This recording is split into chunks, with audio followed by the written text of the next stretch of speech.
Goal, nation's leading institute. Hello student, myself C. Kumar, Senior Physics Faculty in Goal Institute.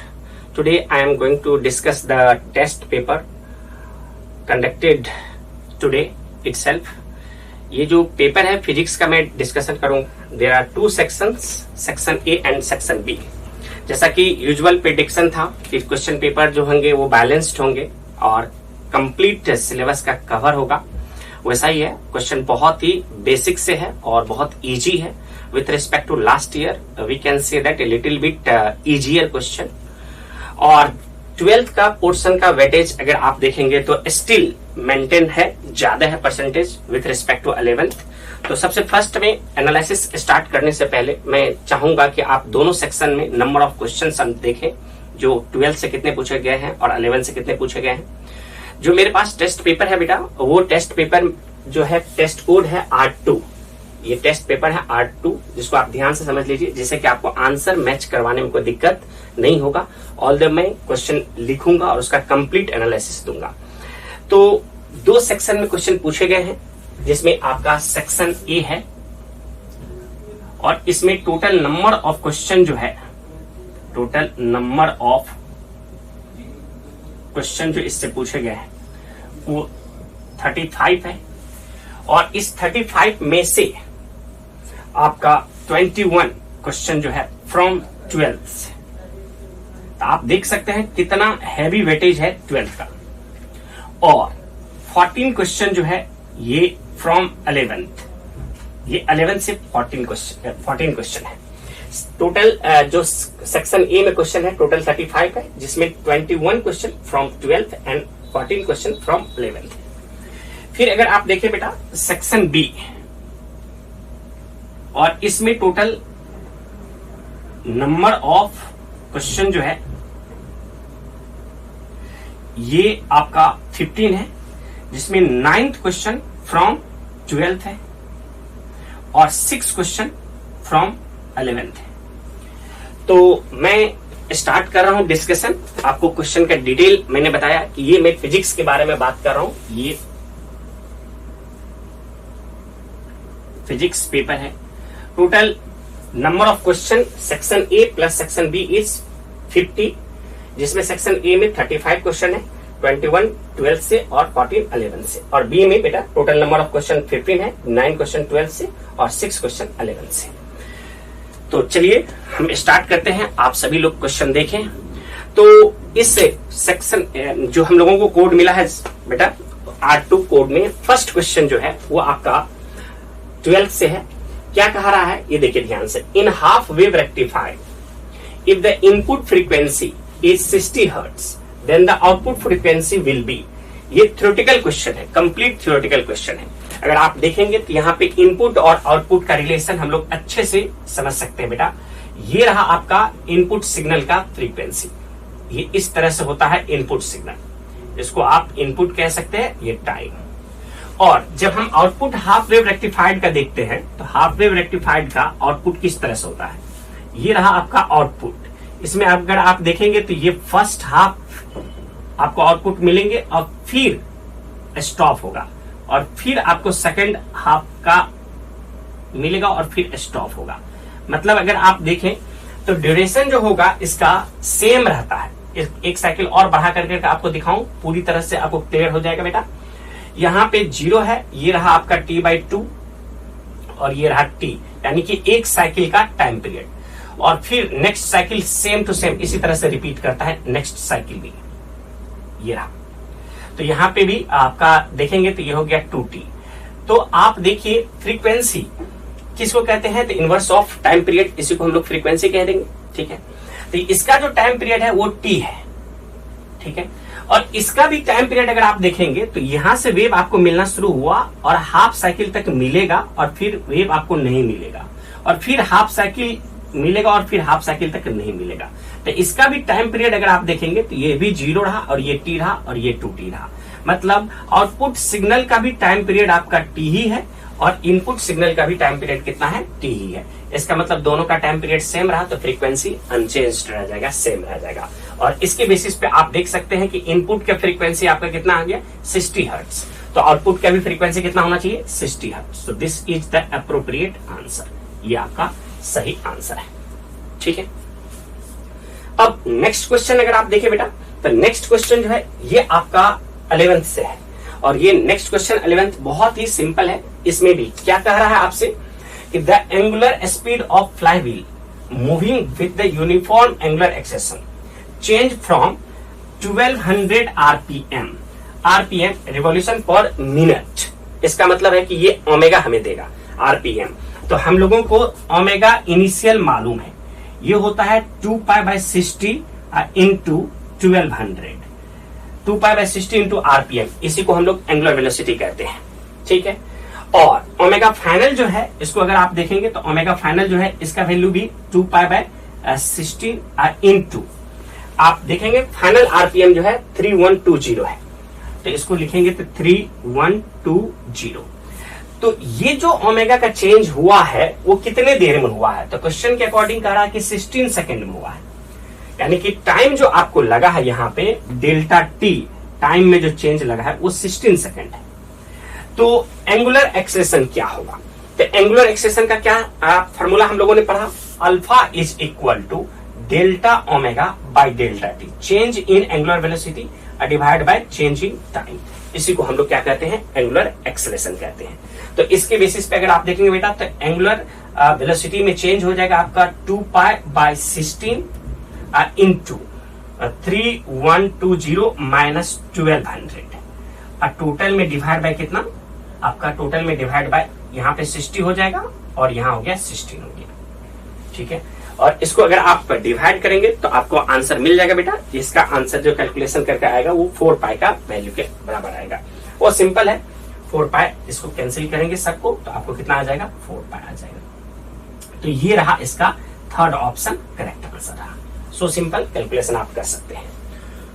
ठीक है बेटा, next question देखिए बेटा, जो आपका क्वेश्चन नंबर थर्ड है, ये क्वेश्चन नंबर थर्ड क्या कह रहा है, क्वेश्चन नंबर थर्ड कह रहा है a square loop of side 1 metre and resistance 1 ohm is placed in a magnetic field of 0.5 tesla if the plane of the loop, this is the important, is perpendicular to the direction of magnetic field, ये important है। इसका मतलब क्या हुआ कि आपका जो magnetic field है जिसमें ये रहा B, ये आपके लूप के परपेंडिकुलर ऐसे, मतलब क्या हुआ कि इन दोनों के बीच में एंगल कितना बन रहा है, इसके प्लेन में और उसके बीच में एंगल कितना बन रहा है 90 डिग्री, यहाँ पे कितना एंगल बन रहा है 90 डिग्री परपेंडिकुलर है। तो आप देख सकते हैं कि B है तो टोटल का टोटल लाइन इससे क्या हो रहा है क्रॉस हो रहा है। तो flux is equal to, magnetic flux is equal to, simply आप क्या लिखेंगे B डॉट S, इसका मतलब हुआ BS cos 0 डिग्री, क्योंकि आपका लूप का एरिया का डायरेक्शन जो होगा वो भी इधर की तरफ ही होगा, तो थीटा का वैल्यू कितना हो गया 0 डिग्री। तो B दिया हुआ आपको कितना 0.5 और S 1 का स्क्वायर 0 आपको दिया हुआ है, cos 0 का वैल्यू 1, तो बेटा ये कितना हो गया 0.5 हो गया। ये सब सो सिंपल क्वेश्चन है, तो इसके हिसाब से ऑप्शन जो आपका हो गया थर्ड, ये करेक्ट हो गया ऑप्शन, थर्ड ऑप्शन आपका करेक्ट हो गया। अब क्वेश्चन नंबर 4 आप देखिए, जो नेक्स्ट क्वेश्चन है कह रहा है आपसे क्या कि an ideal gas goes 4 different process from the same initial state as shown in the figure below. 4 आपको यहाँ पे प्रोसेस दिखाया हुआ है, जिसमें ऑलरेडी आप समझ रहे हैं कि इसमें प्रेशर कांस्टेंट हो गया तो आइसोबैरिक प्रोसेस हो गया, और ये आपका वॉल्यूम कांस्टेंट हुआ तो आइसोकोरिक प्रोसेस हो गया, और ये आइसोथर्मल प्रोसेस होता है और ये एडियाबेटिक प्रोसेस होता है। क्योंकि आपको पता है कि आपको एडियाबेटिक जो प्रोसेस होता है उसका स्लोप, उसका जो स्लोप होगा वो गामा पी होगा, और आइसोथर्मल जो होगा उसका स्लोप पी होगा। तो ऑब्वियस सी बात है, इसका नेगेटिव में अगर आप देखेंगे तो स्लोप ज्यादा हो जाएगा, उसका कम हो जाएगा। तो हम लोग इसको क्या कह देंगे एडियाबेटिक कह देंगे, और ये कौन सा हो जाएगा आइसोथर्मल हो जाएगा। तो आपसे क्वेश्चन कहा किया कि कौन सा प्रोसेस इसमें से एडियाबेटिक प्रोसेस है, तो ऑब्वियस सी बात है इसका नाम है आपका 2, तो 2 जो हो जाएगा आपका कौन सा हो जाएगा एडियाबेटिक प्रोसेस हो जाएगा। तो फर्स्ट ऑप्शन में आपको 4 दिया हुआ है, सेकंड ऑप्शन में आपको 1 दिया हुआ है, थर्ड ऑप्शन में आपको 2 दिया हुआ है, अब फोर्थ ऑप्शन में 3। मतलब इन चारों प्रोसेस में से एडियाबेटिक प्रोसेस कौन सा है? तो एडियाबेटिक प्रोसेस आपका ये है, ये सेकंड नंबर। तो सेकंड नंबर आप यहाँ अपने ऑप्शन में देख रहे हैं, तो आपको सेकंड नंबर यहाँ लिखा हुआ है जो कि ऑप्शन नंबर 4 है। तो this will be the correct answer. समझ रहे बातों को? तो इस तरह से देख सकते हैं कि स्ट्रेट फॉरवर्ड क्वेश्चन है, थ्योरेटिकल क्वेश्चन हुआ, इसको आप बड़े आराम से आंसर कर सकते हैं, राइट। नेक्स्ट क्वेश्चन नंबर आप 5 देखिए बेटा, ये बिल्कुल थ्योरेटिकल क्वेश्चन है। इसमें क्या है कि एक ऑब्जेक्ट को इनिशियली रिलीज किया गया है, तो the ratio of the distance travel by the freely falling object in the first, second, third and fourth second में क्या रेशियो होगा? तो याद होगा कि ये सिंपल सा रिलेशन होता है, कांस्टेंट एक्सेलेरेशन से अगर ये मूव कर रहा होता है, इनिशियल वेलोसिटी ऑब्जेक्ट का अगर 0 और एक्सेलेरेशन a और ये कांस्टेंट अगर हो, तो x इज इक्वल टू आप क्या लिख सकते हैं? Simply half a t square. तो फर्स्ट सेकंड में गया है x1, तो आप लिख सकते हैं हाफ a इंटू 1 का स्क्वायर। सेकंड में गया है वो कितना, सेकंड में कितना गया है, तो बोल दीजिए आप x2 कह सकते हैं। तो x1 plus x2 is equal to लिखेंगे तो हाफ a इंटू 2 का स्क्वायर। और फिर थर्ड में x1 plus x2 plus x3 अगर आप लिखते हैं तो हाफ a इंटू 3 का स्क्वायर। और x1 plus x2 plus x3 plus x4 अगर आप लिखते हैं तो ये हो जाएगा हाफ a इंटू 4 का स्क्वायर। और ये सिंपल रिलेशन होता है कि जब आप इसमें से इसको माइनस करेंगे तो आपको ऑड वैल्यू मिलेगा, इसमें से इसको माइनस करेंगे तो ऑड वैल्यू मिलेगा, इसमें से इसको वैल्यू माइनस करेंगे तो ऑड। मतलब कंजुगेटिव टाइम इंटरवल में कांस्टेंट एक्सेलेरेशन से अगर कोई ऑब्जेक्ट मूव कर रहा होता है तो उनके डिस्प्लेसमेंट के रेशियो, मतलब ये x1 is to x2 is to x3, ये जो रेशियो होते हैं ये 1 is to 3 is to 5 is to 7, इस तरह से बढ़ता चला जाता है। तो अप्रोप्रिएट ऑप्शन अगर आप देखेंगे तो फोर्थ नंबर आपका करेक्ट ऑप्शन हो जाएगा फिफ्थ नंबर क्वेश्चन का। अब आइए क्वेश्चन नंबर 6, ये तो बिल्कुल फार्मूला कोटिंग सवाल है बेटा, इसमें तो आप देख सकते हैं ये क्या रहा है कि आपको मीडियम की परमिटिविटी, रिलेटिव परमिटिविटी दिया हुआ है, और मीडियम का जो है आपका रिलेटिव परमिटिविटी और परमेबिलिटी दोनों प्रोवाइडेड किया, म्यू आर और म्यू एप्सिलॉन आर दोनों प्रोवाइड किया हुआ है। एप्सिलॉन आर भी है मालूम आपको, म्यू आर भी आपको मालूम है। तो आप ऐसे जानते हैं कि लाइट का स्पीड जो c होगा वो 1/√ऑफ म्यू नॉट और एप्सिलॉन नॉट होगा। आ रही बात समझ? तो कह रहा है कि उस मीडियम में लाइट का स्पीड क्या हो जाएगा। तो किसी मीडियम में लाइट का स्पीड, इसका मतलब c डिवाइड बाय जो उस मीडियम का रिफ्रैक्टिव इंडेक्स होता है RI, उसी के रेशियो से हम लोग डिवाइड करते हैं। तो उस मीडियम का रिफ्रैक्टिव इंडेक्स का वैल्यू कितना हो गया? तो root of mu R into epsilon R हो गया। तो आप सिंपली इसको डिवाइड करेंगे तो ऑप्शन फर्स्ट जो है आपका करेक्ट आ जाएगा। ठीक है, तो ये बहुत बेसिक क्वेश्चन है बेटा, आप बड़े आराम से इसका आंसर देख सकते हैं। नेक्स्ट क्वेश्चन अगर हम लोग देखें बेटा, क्वेश्चन नंबर 7, ये एसी से क्वेश्चन है, 12th के पोर्शन से। ये सिंपल कह रहा है आपसे क्या कि peak value of AC source is equal to, तो आप सभी लोग जानते हो इस बात को अच्छे तरह से कि एसी ईएमएफ या करंट जिसके बारे में भी आप लिख सकते हैं E equal to E naught uh sine of omega T plus phi, आप ऐसे समझ सकते हैं। ठीक है, तो इसमें अगर आप देखेंगे बेटा तो यही आपका पिक वैल्यू होता है, इसी को हम लोग क्या कहते हैं? Peak value. और आरएमएस वैल्यू ERMS जो होता है ये होता है E0/√2। तो पिक वैल्यू E0 हुआ, ये किसके बराबर हुआ? तो ERMS, और इसको √2 से मल्टीप्लाई कर देंगे तो E0 मिल जाएगा। यानी कि आरएमएस वैल्यू में अगर हम √2 से मल्टीप्लाई कर देते हैं तो हमको पिक वैल्यू को मिलता है।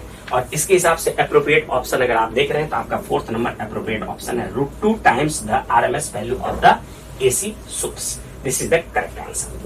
अब अगर क्वेश्चन नंबर आप नेक्स्ट 8 देखिए, क्वेश्चन नंबर 8, इसमें क्या कह रहा है? In a Young's double slit experiment a student observe 8 fringe in a certain segment of the screen. Screen के सर्टेन सेगमेंट में कितने वो ऑब्जर्व कर रहा है? 8। तो अब अगर आप देखें ध्यान से तो YDSC का सेटअप जो है वो क्या है सेटअप, ये देखिए बेटा।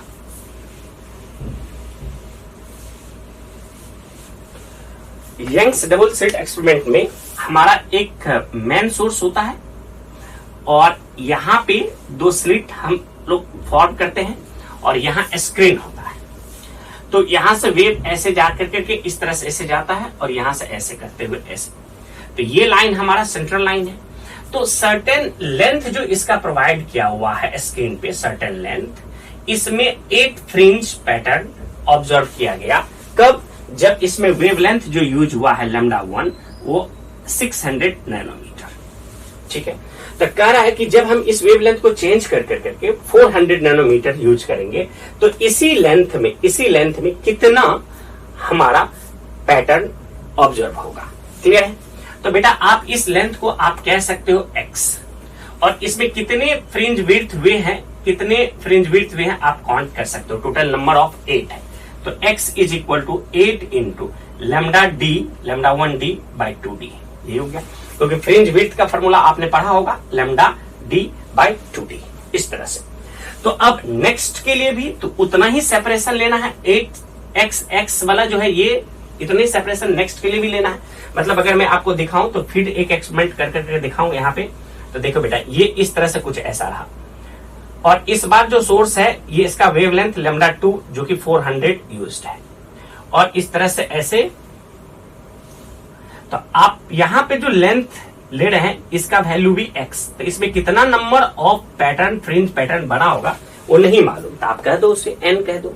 ठीक है, तो यहां जब x लिखेंगे आप तो x इक्वल टू क्या लिखेंगे n λ2d बाई 2d। आपका ये डिस्टेंस x जब आप λ2 वेवलेंथ यूज कर रहे हैं और ये डिस्टेंस x सेम है, सेम डिस्टेंस कहा गया है जब ये λ1 यूज्ड है, तो हम लोग क्या लिख सकते हैं यहाँ पे 8 into λ1d by 2d is equal to n into λ2d by 2d, d by 2d, क्योंकि सेम सेटअप है, दोनों YDSC का सेम सेटअप है। तो यहां से 8 into 600 equal to n into आपका 400 और यहां से 20 कैंसिल और ये 2 हो गया, तो n का वैल्यू कितना आ गया 12। तो टोटल नंबर ऑफ यहाँ पे फ्रिंज विड्थ जो टोटल 12 फ्रिंज विड्थ मतलब लेंथ यहाँ पे अवेलेबल होगा, टोटल 12 फ्रिंज अवेलेबल होंगे। तो इसके हिसाब से अगर आप अपने ऑप्शन में देख रहे हैं तो आपका फर्स्ट ऑप्शन करेक्ट हो जा रहा है, जिसमें 12 लिखा हुआ है। ठीक है, नेक्स्ट क्वेश्चन बेटा देखिए, क्वेश्चन नंबर जो 9 है वो 9 ये आपका ग्राफ पे बेस्ड है और ये विस्कोस लिक्विड के बारे में बेसिकली बात हो रही है। तो ऐसा ग्राफ हमने आपसे कितने बार क्लास में चर्चा भी करते हैं इस बात लेकर के कि इस तरह का ग्राफ आपको बेसिकली 3 जगहों पे मिलता है। एक जहां पे 11th का पोर्शन होता है विस्कोसिटी की बात करते हैं उसमें, दूसरा चार्जिंग ऑफ द कैपेसिटर में और तीसरा growth of the current in LR circuit में। 3 प्लेसेस पे क्या होता है कि ये इंक्रीज करता है, स्टेडी स्टेट को अटेंड करता है। मतलब अगर आपने किसी विस्कोस लिक्विड के अंदर ये रहा पूरा विस्कोस लिक्विड है बेटा, इसमें अगर आप कोई स्फेरिकल बॉल देंगे तो आफ्टर सर्टेन टाइम ये कांस्टेंट स्पीड अटेंड करेगा और वो जो टाइम सर्टेन होगा वो इन्फिनिटी होगा और उस समय पे जो स्पीड अटेंड करेगा जिसको हम टर्मिनल स्पीड कहते हैं। तो ऐसा क्यों होगा? क्योंकि इसकी डेंसिटी ज्यादा है तो पहले mg नीचे की तरफ एक्ट कर रहा होगा, ऊपर में नो डाउट की फोर्स ऑफ बुयांसी भी होंगे और ऊपर में नो डाउट की विस्कोस फोर्स भी होगा और ये विस्कोस फोर्स 6 पाई एटा r भी होता है, जो कि ये बताता है कि जैसे जैसे इसकी वेलोसिटी बढ़ेगी वैसे वैसे यहाँ पे विस्कोस फोर्स बढ़ेगा।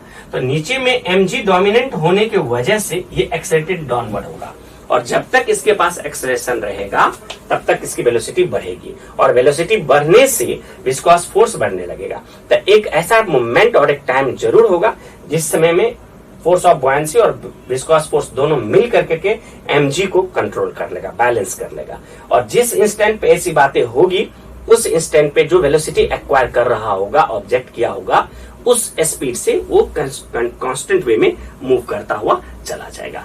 तो ये वेलोसिटी वर्सेस टाइम एक्सपोनेंशियली क्या करता है, इस तरह से इंक्रीज करता है और आफ्टर सर्टेन टाइम जो कि इंफिनिटी होती है ये कांस्टेंट हो जाता है और उस वेलोसिटी को हम लोग कौन सा वेलोसिटी कह देते हैं, टर्मिनल वेलोसिटी कह देते हैं, VT कहते हैं, टर्मिनल वेलोसिटी कह देते हैं। ठीक है, तो इसके हिसाब से अप्रोप्रिएट ऑप्शन आपका कौन सा होगा? कह रहा है कि भी वेलोसिटी वर्सेस टाइम ग्राफ कौन सा करेक्ट होंगे। तो स्ट्रेट लाइन हो नहीं सकता है, ये आपका ग्राफ होगा करेक्ट। तो अदर ऑप्शन एलिमिनेट करने की हमको जरूरत भी नहीं है बेटा, क्योंकि ये स्ट्रेट फॉरवर्ड क्वेश्चन है। ग्राफ आप एनसीईआरटी में भी देखोगे तो आपको पूरी तरह से ये एक ग्राफ आपको ड्रॉ किया हुआ रहेगा, ठीक है। अब आइए क्वेश्चन नंबर 10 देखिए ध्यान से, ये भी 11th से है, बहुत इजी क्वेश्चन है 11th से। क्या कह रहा है कि एक लिफ्ट है जिसका जो लोड है यानी कि टोटल मास जो है लिफ्ट में पैसेंजर के साथ टोटल मास जो है वो 2000 kg है और वो ऊपर की तरफ मूव कर रहा है 1.5 मीटर पर सेकेंड से। अब कह रहा है क्या कि इस लिफ्ट पे जो लग रहा है वो 3000 का एडिशनल अपोजिंग फोर्स लग रहा है। उस लिफ्ट पे अगर 3000 का एडिशनल अपोजिंग फोर्स लगेगा तो डेफिनेटली है कि लिफ्ट को के जो पावर है वो बढ़ाना पड़ेगा। जितना वो कैरी कर रहा है 2000 kg की वजह से प्लस अपोजिंग फोर्स की वजह से, तो टोटल जो आपका ये लिफ्ट हुआ जिसपे जो नेट डाउनवर्ड फोर्स लगेगा वो 2000 के वजह से m इंटू जी प्लस 3000 कौन? ये अपोजिंग फोर्स है। तो टोटल फोर्स अगर आप देखेंगे तो 23000 ये जो है आपका इतना फोर्स इधर की तरफ लग रहा होगा, डाउनवर्ड लग रहा होगा, ग्रेविटी प्लस जो रेजिस्टेंस वाला फोर्स है, और ये जा रहा है किस वेलोसिटी से? v वेलोसिटी से, जिसका वैल्यू है 1.5। तो कह रहा है कि इस लिफ्ट को ऊपर की तरफ लिफ्ट करवाने में इलेक्ट्रिकल मोटर को कितना वर्क पर सेकंड करना पड़ेगा, मतलब पावर कितना होगा, यही चीज पूछ रहा है। और पावर भी किस चीज में, मोटर का पावर भी किस चीज में पूछ रहा है कि वाट में बताइए। तो बेटा सिंपल सी बात है कि पावर इक्वल टू क्या हो जाएगा? F डॉट भी। तो आपके पास F तो ऑलरेडी 23000 यस, और वेलोसिटी जो है आपका 1.5, इतना पावर चाहिए उस इलेक्ट्रिक मोटर का। और आई थिंक इसको अगर आप मल्टीप्लाई करेंगे तो आपको बहुत ही इजी है, आंसर 4th नंबर आपका आ जाएगा। ये रहा 4th नंबर आपका करेक्ट आंसर। मल्टीप्लाई करेंगे बेटा तो definitely will get that answer. Yes, next बेटा क्वेश्चन नंबर 11 देखिए, ये 12th से है और क्या कर रहा है, सिंपली आपको पूछा जा रहा है कि इसका पोटेंशियल ज्यादा होगा। तो दो स्फीयर अगर आपके पास होते हैं, एक स्फीयर है ये और एक स्फीयर है ये, तो इसका रेडियस R1, जो इस केस में इसका रेडियस अंदर वाले का R2 कहा गया है और इसका बाहर वाले का R1 कहा गया है। तो नो डाउट बेटा यहाँ पे चार्ज Q1 कह दीजिए, यहाँ पे चार्ज Q1 कह दीजिए, दोनों पे इक्वल चार्ज दिया हुआ है। Two hollow conducting sphere of radius R1 R2 having equal charge दोनों में, तो डेफिनेटली अंदर वाले का जो ये जो V2 होगा और बाहर वाले का जो पोटेंशियल V1 होगा, तो V2 का वैल्यू ज्यादा होगा V1 से। क्यों? तो आप देख सकते हैं कि यहाँ पे केयरफुली बहुत सिंपल है एक्सप्लेनेशन, बहुत सिंपल एक्सप्लेनेशन है कि 2 का जो पोटेंशियल होगा V2 जो होगा ये हो जाएगा K Q1 by R2 plus K Q1 by R1। बाहर वाले के कारण भी यहाँ पे पोटेंशियल होगा, और V1 जो अगर लिखेंगे तो ये लिखेंगे K Q1 by R1 plus K Q1 by R1। आप देखिए ध्यान से, तो देख सकते हैं आप कि V2 बड़ा है किससे? V1 से। क्यों? क्योंकि ये वाला टर्म तो दोनों में कॉमन है, तो केवल ये वाला टर्म और ये वाला टर्म डिसाइड होगा।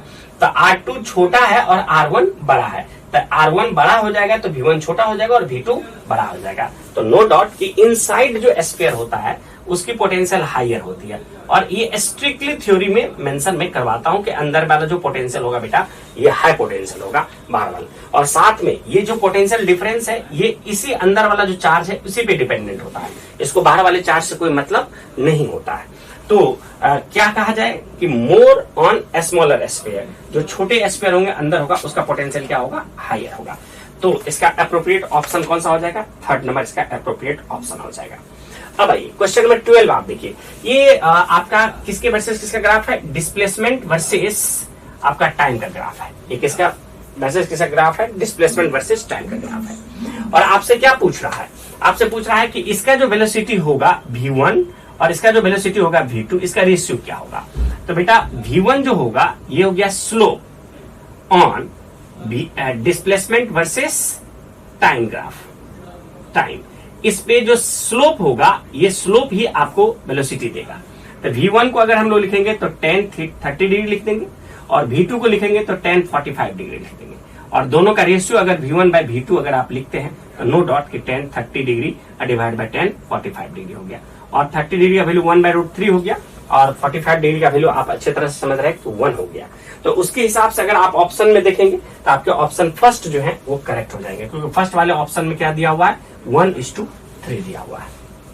नेक्स्ट क्वेश्चन नंबर, अगर आप 13 पे जाते हैं, क्वेश्चन नंबर 13 देखिएगा, तो 13 ये एक न्यूक्लियर रिएक्शन से रिलेटेड है, और ये न्यूक्लियर रिएक्शन में क्या है, सोडियम है और ये डीके कर रहा है, जिसमें बीटा पॉजिटिव जा रहा है, E+ जा रहा है, डीके हो रहा है। तो E पॉजिटिव जाने के बाद आपको पता है कि प्रोटॉन न्यूट्रॉन में कन्वर्ट होता है, तो प्रोटॉन न्यूट्रॉन में कन्वर्ट होगा तो डेफिनेटली है कि इसमें आपका एटॉमिक नंबर जो है वो डिक्रीज कर जाएगा।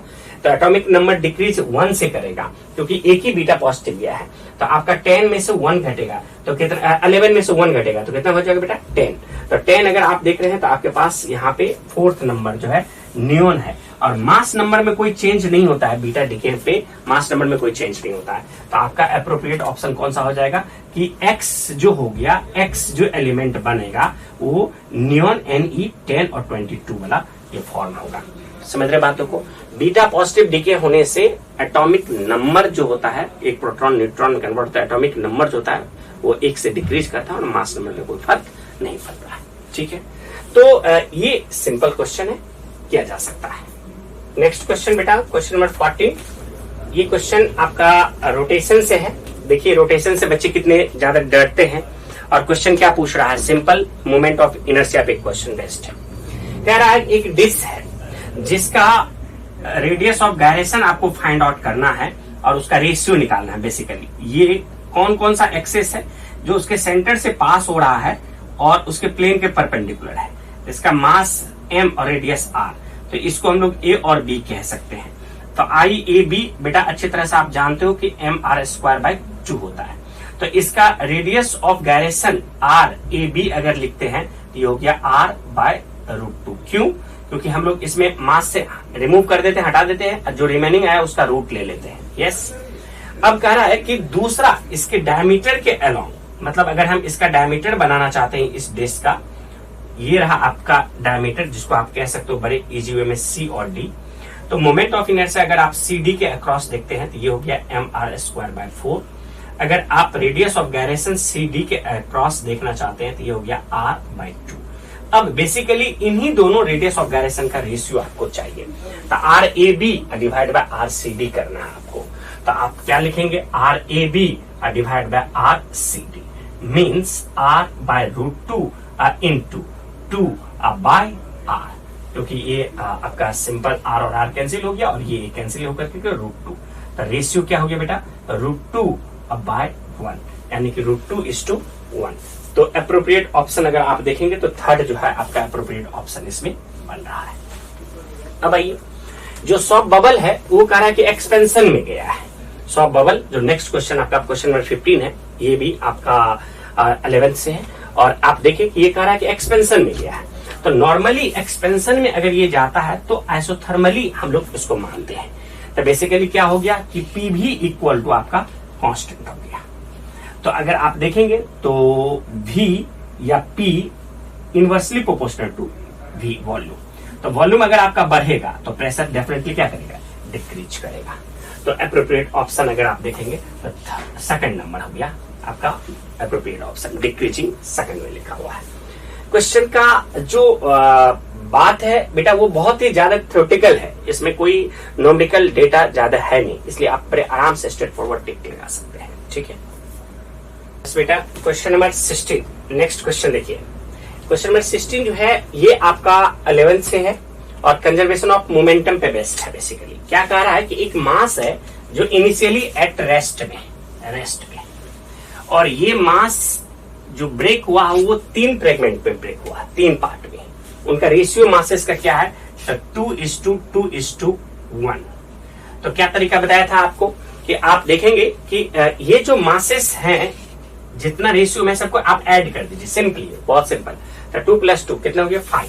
2 + 2 + 1 5 हो गए। तो फर्स्ट मास को आप लिख सकते हैं 2m/5, ये फर्स्ट मास। सेकंड भी हो गया 2m/5, और थर्ड हो गया m/5। मतलब जो ऐड करने के बाद डिनोमिनेटर में डाल दीजिए और m से मल्टीप्लाई कर दीजिए, रेशियो वही देखिए 2:1 है। ठीक है, तो कह रहा है कि जो इक्वल मासेस हैं वो एक दूसरे से परपेंडिकुलर डायरेक्शन में मूव करना शुरू किया है। मतलब हो गया कि 2m/5 अगर इस डायरेक्शन में गया है तो दूसरा 2m/5 ये इस डायरेक्शन में गया है। तो रिमेनिंग जो बचा m/5, इसका स्पीड आपको बताना है कि क्या होगा। नहीं मालूम तो हम लोग क्या कह सकते हैं, इसका स्पीड जो v दिया हुआ है इसको v कह दीजिए, इसको भी v ही बोलना होगा बेटा। इसको हम लोगों को नहीं मालूम थे, इसका कुछ भी हम कह सकते हैं, v1 कह सकते हैं। तो कंजर्वेशन ऑफ मोमेंटम क्या कहता है कि कहता है कि 2m/5 v i cap plus 2m/5 v j cap plus m/5 into v1, ये वेक्टर के फॉर्म में, इक्वल टू 0। क्यों? क्योंकि इनिशियल मोमेंटम 0 है, रेस्ट में था तो इनिशियल मोमेंटम 0। अब देखेंगे बेटा, तो m/5 कैंसिल, इसका मतलब हो गया कि v1 is equal to -2vi -2vj। ये i और j ये रहा आपका। तो अब अगर हम इसका मैग्नीट्यूड लेंगे तो क्या लिख सकते हैं, v1 is equal to 2√2 into v।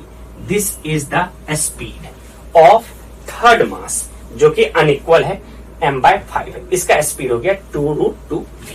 Appropriate option अगर आप अपने क्वेश्चन में देखेंगे तो आपको 4th नंबर जो है ये ऑप्शन दिया हुआ है, 2√2 इंटू v। अब आइए नेक्स्ट क्वेश्चन नंबर 17 अगर आप देख रहे हैं बेटा, ये स्ट्रेट फॉरवर्ड थ्योरेटिकल क्वेश्चन है। डी ब्रॉगली वेवलेंथ और मोमेंटम के बीच का ग्राफ चाहिए आपको। तो कह रहा है कि कौन सा करेक्ट ग्राफ होगा। तो आप जानते हैं कि P इक्वल टू होता है h/λ। De Broglie matter wave में हम लोग ये चीज पढ़ाई करते हैं, मैटर वेव में। तो P इक्वल टू क्या हो गया, h/λ। तो आप देख सकते हैं कि h इक्वल टू हम लोग लिख सकते हैं h/p लिख सकते हैं। तो lambda is inversely proportional to P। ये ऐसा रहा, lambda is inversely proportional to, और ये रेक्टेंगुलर हाइपरबोला बनता है। तो ये रेक्टेंगुलर हाइपरबोला ऑप्शन अगर आप देखेंगे तो फर्स्ट आपका रेक्टेंगुलर हाइपरबोला है। तो ये एप्रोप्रिएट ग्राफ इसका बनेगा। ठीक है, तो देख सकते हैं कि एक क्वेश्चन थोड़ा बहुत न्यूमेरिकल रहता है तो दूसरा क्वेश्चन स्ट्रेट फॉरवर्ड थ्योरेटिकल रहता है। जो ये ग्राफ आपको फ्रीक्वेंटली बहुत जगहों पे मिलेगा आपको। क्वेश्चन नंबर 18 देखिए बेटा, नेक्स्ट क्वेश्चन। ये दो स्टेटमेंट टाइप का क्वेश्चन है, स्टेटमेंट दिया हुआ है आपको, और ये स्टेटमेंट फर्स्ट जो है मेंशन किया हुआ है, Biot Savart law give us the expression for the magnetic field of an infinitely small current carrying element, ठीक है, फॉर द कंडक्टर। और उसी के बारे में दूसरे स्टेटमेंट कहा जा रहा है कि बायोट-सावर्ट लॉ ये जो है एनालॉगस है to Coulomb's law, inverse square law का एनालॉगस है। मतलब जो कि क्वाइट डिफिकल्ट है बेटा, पॉसिबल नहीं होगा, क्योंकि बायोट-सावर्ट लॉ में अगर आप देखेंगे तो जो मैग्नेटिक फील्ड का जो डायरेक्शन होता है वो उस प्लेन के परपेंडिकुलर चला जाता है, जबकि कूलम्स लॉ में इलेक्ट्रिक फील्ड का डायरेक्शन उसी प्लेन में रहता है, वो परपेंडिकुलर नहीं जाता है। ठीक है ना, तो इसलिए हम लोग कह सकते हैं कि स्टेटमेंट 1 जो है हमारा ये करेक्ट है और स्टेटमेंट 2 जो है हमारा इनकरेक्ट है। तो एप्रोप्रिएट ऑप्शन अगर आप देखेंगे तो 4th नंबर आपका एप्रोप्रिएट ऑप्शन हो जाएगा। वो उसका एनालॉग नहीं हो सकता, कूलम्स लॉ अलग है, बायोट-सावर्ट लॉ अलग है। ठीक है, नेक्स्ट क्वेश्चन नंबर हम लोग 19 देखते हैं। ये 12th से है, मॉडर्न का क्वेश्चन है, और इस क्वेश्चन में थोड़ा सा हम लोग देखेंगे तो रिलेशन प्रोवाइड किया हुआ है बेटा, वो थोड़ा सा डिफर है, but according to the question जो कह रहा है कि दो मोनोक्रोमेटिक लाइट लिया गया है, एक की फ्रीक्वेंसी है न्यू और सेकंड की है ν/2, और ये फोटो इलेक्ट्रिक इफेक्ट करवा रहा है एक मेटल सरफेस पे, जिसका स्टॉपिंग पोटेंशियल दिया हुआ है Vs/2 फर्स्ट का, और सेकंड का है Vs।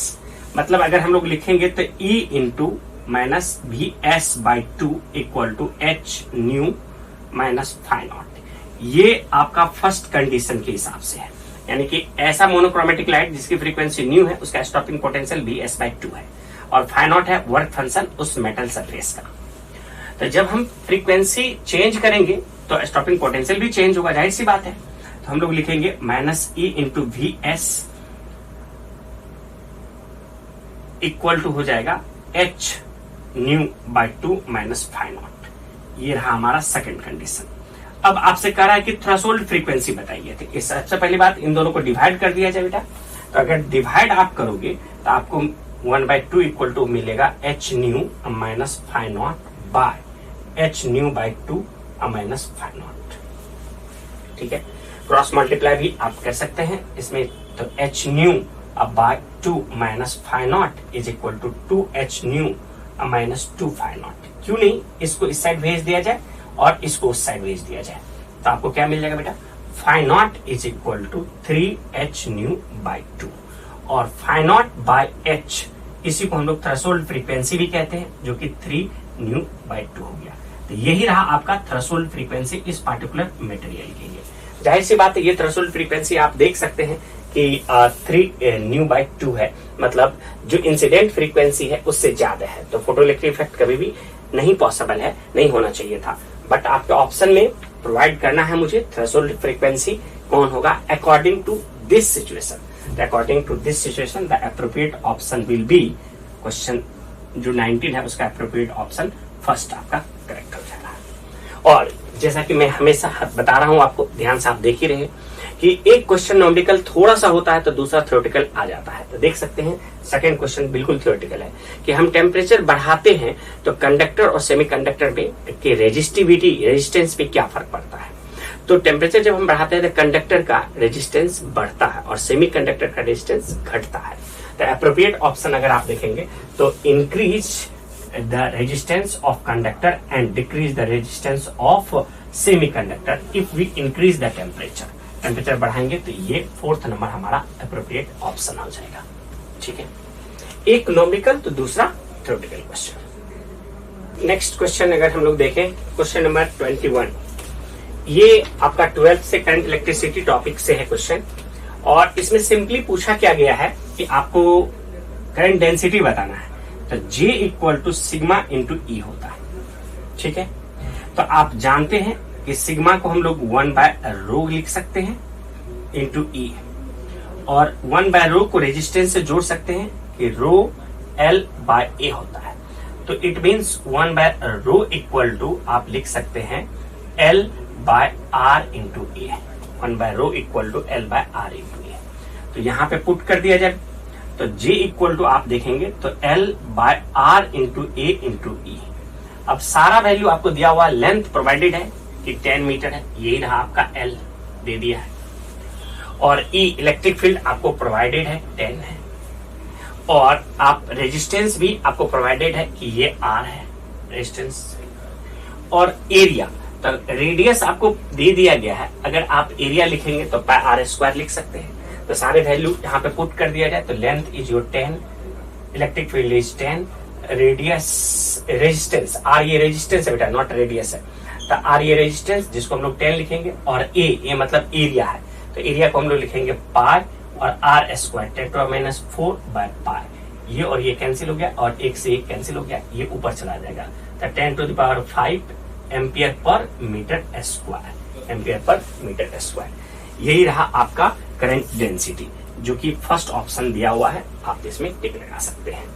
और क्वेश्चन नंबर 22, इसमें 2 इलेक्ट्रोमैग्नेटिक वेव के जो स्पेक्ट्रम है बेटा उस पर बेस्ड है ये। जैसा कि मैंने कहा भी था कि ये स्पेक्ट्रम आपके लिए इंपॉर्टेंट है कि एक ऑर्डर आप तैयार कर सकते हैं, और इस ऑर्डर में कि वेवलेंथ के ऑर्डर में या फ्रीक्वेंसी के ऑर्डर में, ठीक है ना। तो अगर आप देखेंगे तो आपको लिस्ट 1 में और लिस्ट 2 में आपको प्रोवाइडेड है सारा इंफॉर्मेशन। लिस्ट 1 में इलेक्ट्रोमैग्नेटिक वेव का नाम दिया गया है, ये रहा, और ये रहा आपका वेवलेंथ, ये है वेवलेंथ। तो उस टेबल के बेसिस पे अगर आप देखेंगे तो आपका एप्रोप्रिएट ऑप्शन फर्स्ट आ जाएगा, जिसमें आप जानते हैं कि आपका AM रेडियो वेव का जो वेवलेंथ होता है वो आपका कितने ऑर्डर में होता है, 10⁻² मीटर के ऑर्डर में होता है। ठीक है, और अगर आप देखेंगे तो माइक्रोवेव जो होता है वो 10⁻² के ऑर्डर में आपका माइक्रोवेव होता है। और अगर आप देखेंगे इंफ्रारेड 10⁻⁴ के ऑर्डर में होता है, और एक्सरे 10⁻⁻10 के ऑर्डर में होता है। और मैंने एक्सरे के थ्योरी में लिखा था भी बेटा कि 1 एंगस्ट्रॉन से लेकर के ये 200 एंगस्ट्रॉन के बीच में ये होना चाहिए था। एंगस्ट्रॉन के रेंज में जो होता है वो एक्सरे होता है। तो 10⁻⁻10 का ऑर्डर नहीं देखेंगे। तो तो अप्रोप्रिएट ऑप्शन कौन सा हो जाएगा आपका? फर्स्ट वाला जो ऑप्शन है वो करेक्ट हो जाएगा। अब नेक्स्ट क्वेश्चन नंबर 23 देखिए। 23 जो है ये कितना सिंपल है, ये 11th के पोर्शन से है, यूनिट एंड डायमेंशन से रिलेटेड है। क्या कहा गया कि प्लेन एंगल और सॉलिड एंगल का क्या, तो प्लेन एंगल का भी यूनिट होता है और सॉलिड एंगल का भी यूनिट होता है, लेकिन इसके कोई डायमेंशन होते नहीं है, ये सप्लीमेंट्री यूनिट होता है। आड़ी बात समझ, इसके कोई डायमेंशन नहीं होते हैं, ठीक है। तो प्लेन एंगल को रेडियन से आप डिनोट कर देते हैं, यूनिट देते हैं, रेडियन देते हैं। सॉलिड एंगल को ओमेगा से आप या ओम से आप उसको डिनोट कर देते हैं। तो यूनिट है इसका, लेकिन इसके पास कोई डायमेंशन नहीं है। आड़ी बात समझ में, तो उसके अकॉर्डिंग आप लिखेंगे तो सेकंड ऑप्शन आपका करेक्ट हो जाएगा, unit but no any dimension. ये सेकंड ऑप्शन आपका करेक्ट हो जाएगा। तो फिर पैटर्न आप देख सकते हैं कि यहाँ पे थोड़ा नॉमेरिकल हुआ तो फिर थ्योरेटिकल क्वेश्चन पूछ लिया गया। तो नॉमेरिकल और थ्योरेटिकल यही पैटर्न इस बार देखा गया है। तो आप इस पैटर्न पे इन सब चीजों को समझ सकते हैं बेटा। नेक्स्ट क्वेश्चन 24 नंबर देखते हैं हम लोग। ये आपका साउंड वेव से क्वेश्चन है बेटा, और साउंड वेव मतलब वेव स्पीड इन स्ट्रिंग, जो हम लोग अच्छे तरह से जानते हैं कि v equal to wave speed in string v equal to under root t by mu होता है। t क्या होता है? टेंशन होता है स्ट्रिंग में, ठीक है। तो आपसे क्या कह रहा है कि टेंशन को डबल कर दिया गया तो वेव स्पीड का रेशियो क्या होगा, यही पूछ रहा है। तो मतलब v1 बाय v2 अगर हम लोग लिखेंगे तो under root of t1 bye t2। अब आपका टेंशन को डबल कर दिया गया तो वेव स्पीड का रेशियो क्या हो जाएगा? तो डबल कर दीजिए बेटा, इसको आप t1 लिख दीजिए और t2 को 2t1 लिख दीजिएगा। ये कैंसिल हो गया तो ये रह गया 1 बाय रूट 2, यानी कि वेव स्पीड का रेशियो 1:√2 अप्रोप्रिएट ऑप्शन आपका हो जाएगा। और इसके हिसाब से अगर आप देखते हैं तो आपका ऑप्शन नंबर ये 4, जिसमें आपका 1:2√2 लिखा हुआ है, तो ये ऑप्शन आपका करेक्ट हो जाएगा। अब आइए, यहाँ पे सेंटर ऑफ मास का 2 पॉइंट मास लिया हुआ है, एक है 10 kg और दूसरा है 20 kg, ठीक है। और इसको एक मासलेस रड से जोड़ दिया गया है, और जिसका लेंथ कितना प्रोवाइड किया हुआ है? 10 मीटर है। तो 10 मीटर ये हुआ, और यहाँ पे एक एंड पे 10 kg है और दूसरे एंड पे कितना प्रोवाइड किया हुआ है? 20 kg है। तो हम लोगों को पूछा गया है कि 10 kg से सेंटर ऑफ मास कहाँ होगा। तो इसका कोऑर्डिनेट अगर हम लोग 0 0 मान लेते हैं तो इसका कोऑर्डिनेट डेफिनेटली 10, 0 हो गया। तो अगर हम XCM फॉर्मूला लिखते हैं तो M1 x1 plus M2 x2 divide by M1 plus M2। No doubt कि ये मेरा M1 है और यहाँ पे x1 के जगह पे 0 है, ये मेरा M2 है और यहाँ पे x2 के जगह पे 10 है।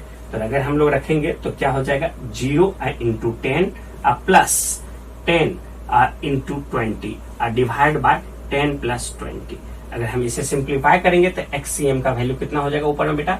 200 डिवाइड बाय 30। इसको कैंसिल कर सकते हैं और 20 बाय 3 इतना मीटर होगा। और ये कहां से होगा? तो 10 kg से होगा। तो 20 बाय 3 अगर आप अप्रोप्रिएट ऑप्शन अगर 4 ऑप्शन में से देखते हैं तो आपका थर्ड नंबर जो होगा ये आपको मिल जाएगा। इसमें 20 बाय 3 है। बहुत ही इजी क्वेश्चन, बहुत ही सिंपल क्वेश्चन कह सकते हैं। और क्वेश्चन नंबर 26, इसको तो देखिए, तो ये तो यही लगता है कि एक पावर कैलकुलेशन के बारे में पूछा जा रहा है हमसे सिंपली कि पावर क्या होगा, अदरवाइज इसमें तो कुछ भी नहीं है। आपसे कह रहा है कि एक कितना एनर्जी रेडिएट करेगा 1 घंटे में। एक ट्रांसमीटर है और कहने को तो मॉडर्न का सवाल हो गया बेटा, लेकिन अगर आप देखेंगे तो एनर्जी इक्वल टू आप P इंटू टी लिख देंगे, पावर इंटू टाइम लिख देंगे। तो एनर्जी इक्वल टू पावर हो गया 100 किलोवाट है, तो 10⁻³ टाइम की जगह पे 3600 कर देंगे। 1 आवर में कितना सेकंड हो जाएगा? तो 3600 सेकंड 1 आवर में हो जाएगा। और इस वैल्यू को अगर पुट कर दिया जाए तो आपका जो सेकंड नंबर ऑप्शन है ये करेक्ट हो जाएगा। सेकंड नंबर कैसे? तो 1 2 और 3 4 और ये 3 हो गया, तो टोटल पावर 7 हो गया और ये 36 हो गया। तो सेकंड नंबर आपका ऑप्शन करेक्ट हो जाएगा। देख सकते हैं बेटा ये क्वेश्चन जो है ये बहुत ही बेसिक क्वेश्चन पूछा गया है। अगर आपका स्पीड सही तरीके से मेंटेन रहा तो इसमें बहुत अच्छा स्कोर किया जा सकता है। नेक्स्ट क्वेश्चन देखिए 27 नंबर, ये मॉडर्न से क्वेश्चन आया है। मॉडर्न में जो हम लोग डायोड पढ़ते हैं, जंक्शन पढ़ते हैं उसी से रिलेटेड है। तो बेसिकली यहाँ पे P टाइप मटेरियल है और ये N टाइप मटेरियल है। तो ये पी एन जंक्शन जो है ये बाइस्ड होगा, कंडक्शन तभी करेगा जब फॉरवर्ड बाइस होगा। तो फॉरवर्ड बाइस के लिए पी टाइप मटेरियल को पॉजिटिव टर्मिनल से जोड़ते थे और एन टाइप मटेरियल को नेगेटिव टर्मिनल से। चूंकि ये आइडेंटिकल पी एन जंक्शन है, दोनों के पास इक्वल पोटेंशियल ड्रॉप होगा अगर ये कंडक्शन किया तो ये फॉरवर्ड बाइस है, इसको आप बड़े आराम से एफ बी कह सकते हैं फॉरवर्ड बाइस, और ये भी है आपका फॉरवर्ड बाइस। तो ये दोनों कंडक्शन स्टार्ट करेगा और दोनों में 50-50% आप कह सकते हैं कि पोटेंशियल ड्रॉप जनरेट होगा। ठीक है, अब अगर आप देखते हैं यहाँ पे सेकंड नंबर में, तो यहाँ पे सेकंड नंबर में क्या है, देखिए ध्यान से कि ये कंडक्शन स्टार्ट नहीं करेगा, नो डाउट कि ये आपका जो हो गया ये फॉरवर्ड बायस हो गया ये, लेकिन अगर यहां देखते हैं तो ये आपका रिवर्स बायस हो गया, ये रिवर्स बायस। तो मतलब रिवर्स बायस अगर हो गया तो रिवर्स बायस में कंडक्शन फॉलो नहीं करेगा, इसमें कोई करंट का फ्लो नहीं हो पाएगा, तो इसमें इक्वल ड्रॉप नहीं कह सकते हैं आप, टर्मिनल में जनरेट होगा। फिर आप इस डायोड के बारे में बात करेंगे तो ये आपका फॉरवर्ड बायस रहेगा और कंडक्शन करेगा, और ये भी फॉरवर्ड बायस रहेगा और ये भी कंडक्शन करेगा, और दोनों में इक्वल ड्रॉप होगा। तो यहाँ पे भी आप कह सकते हैं कि V/2 हो जाएगा अगर ये V है तो, और यहाँ पे भी V/2 हो गया। तो एप्रोप्रिएट ऑप्शन अगर देखा जाए तो आपसे कह रहा है कि कौन सा इसमें से सही होगा। तो बोथ अगर आप देखेंगे तो इक्वल ड्रॉप किस किस में हो रहा है, तो फर्स्ट वाले में हो रहा है यानी कि ए, और थर्ड वाले में हो रहा है मीन्स सी। मतलब अगर फर्स्ट ऑप्शन देखेंगे तो बोथ सर्किट ए एंड सी लिखा हुआ है, तो फर्स्ट ऑप्शन आपका करेक्ट हो जाएगा। सेकंड में लिखा हुआ है सर्किट ए ओनली, तो ए में तो नहीं, सर्किट बी ओनली, और फोर्थ में लिखा है सर्किट सी ओनली, तो इसका मतलब दोनों में हो रहा है, तो ए और सी करेक्ट कह सकते हैं। ठीक है, थ्योरेटिकल क्वेश्चन है। अब अगर आप देखते हैं तो यहाँ पे आपके पास बाय कॉन्वेक्स लेंस है, और बाय कॉन्वेक्स लेंस है बेटा, और उसका रेडियस ऑफ कर्वेचर दिया हुआ है, और आपसे पूछ रहा है कि उसका पावर क्या होगा। तो लेंस मेकर फॉर्मूला आप सभी बच्चों ने डेफिनेटली पढ़ा होगा कि लेंस मेकर फॉर्मूला, तो इसमें हम लोग 1/f focal length equal to लिखते हैं μ-1 into 1/r1 minus 1/r2।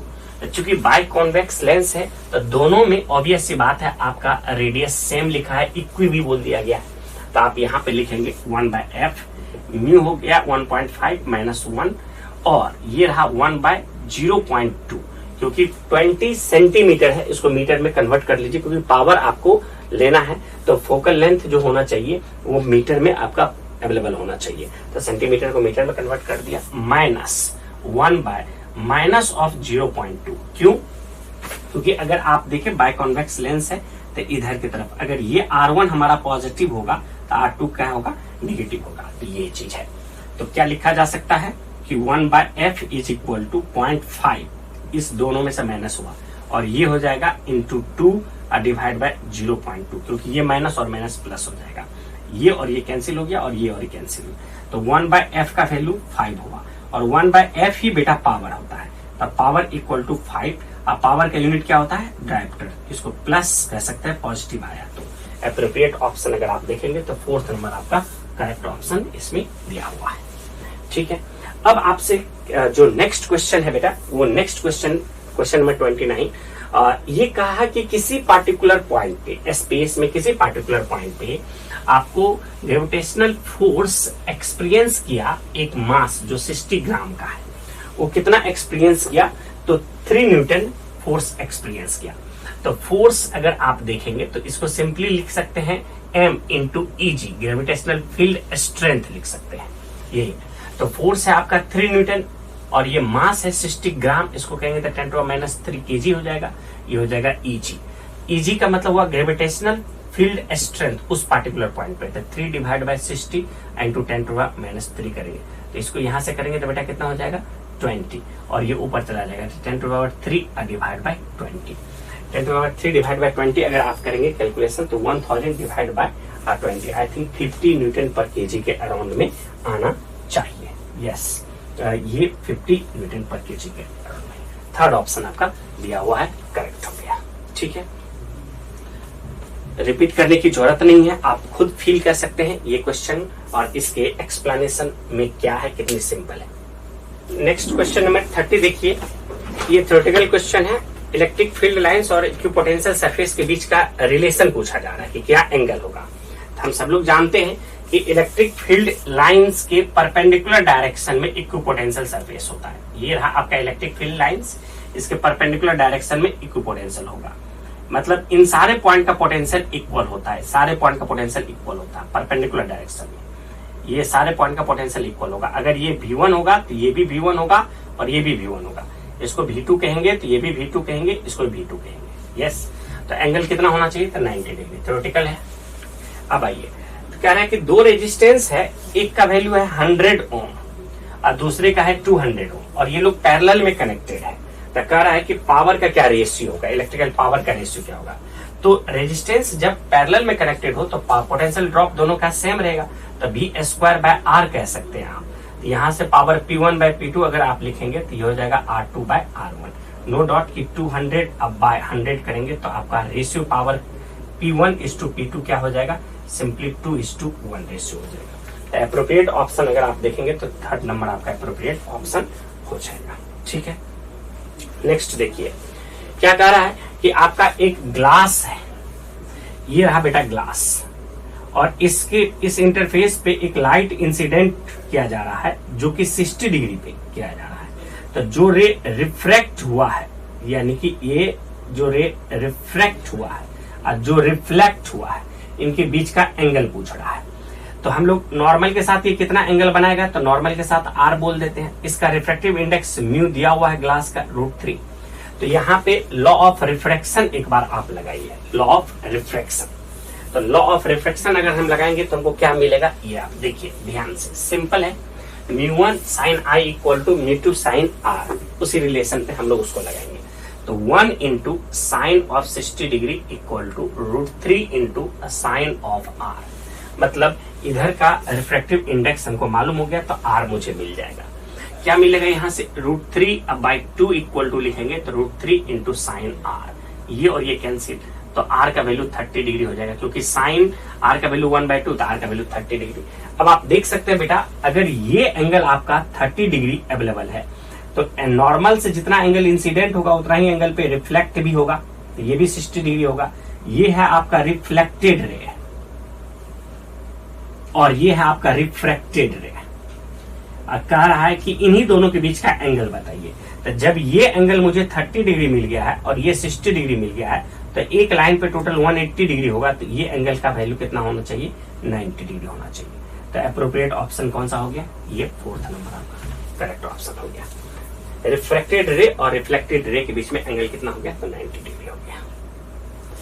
Next question modern से अगेन, ये कह रहा है कि आपको T1 and T2 with the energy of the electron of first and second excited state in hydrogen atom. तो बताइए इस T1 और T2 का क्या रेशियो होगा?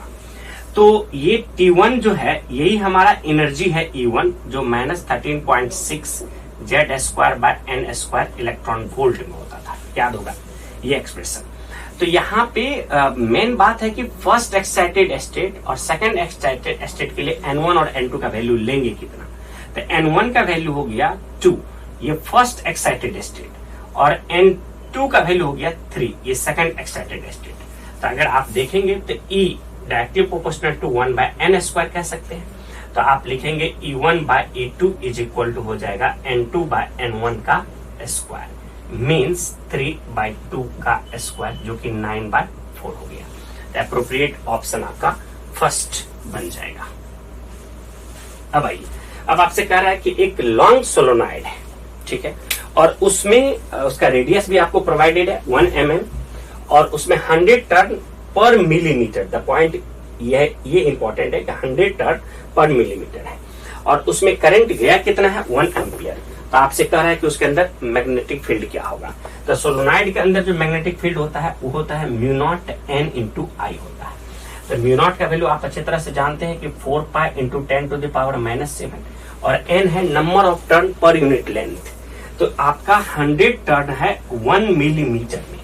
तो आप पहले 100 लिख दीजिए, आप मिलीमीटर को मीटर में कन्वर्ट कीजिएगा, 10⁻³ से मल्टीप्लाई कीजिएगा, और I करंट कितना फ्लो किया गया है? तो 1 एम्पियर किया है। यहाँ पे 1 से मल्टीप्लाई कर दीजिएगा। अगर आप इसको सिंप्लीफाई करेंगे तो आपको थर्ड वाला ऑप्शन अप्रोप्रिएट मिल जाएगा। ये रहा आपका थर्ड वाला ऑप्शन। क्लियर है? थर्ड ऑप्शन आपका आ जाएगा। पाई का वैल्यू 3.14 ले लीजिएगा, मल्टीप्लाई कीजिएगा तो ये मिल जाएगा। अब आइए ये 35 क्वेश्चन नंबर, ये तो बिल्कुल डायमेंशन की वाली बात हो गई। ये डायमेंशन किसका है, तो ये मैग्नेटिक परमेबिलिटी का डायमेंशन होता है। ये मैग्नेटिक परमेबिलिटी का डायमेंशन होता है 35। तो यूनिट एंड डायमेंशन से भी क्वेश्चन आप समझ रहे हैं कि आ ही रहा है, तो परमेबिलिटी का ये डायमेंशन आ जाएगा। ठीक है, अब देखिए बेटा, ये सेक्शन बी जो है हमारा, सेकंड सेक्शन जो है वो स्टार्ट हो चुका।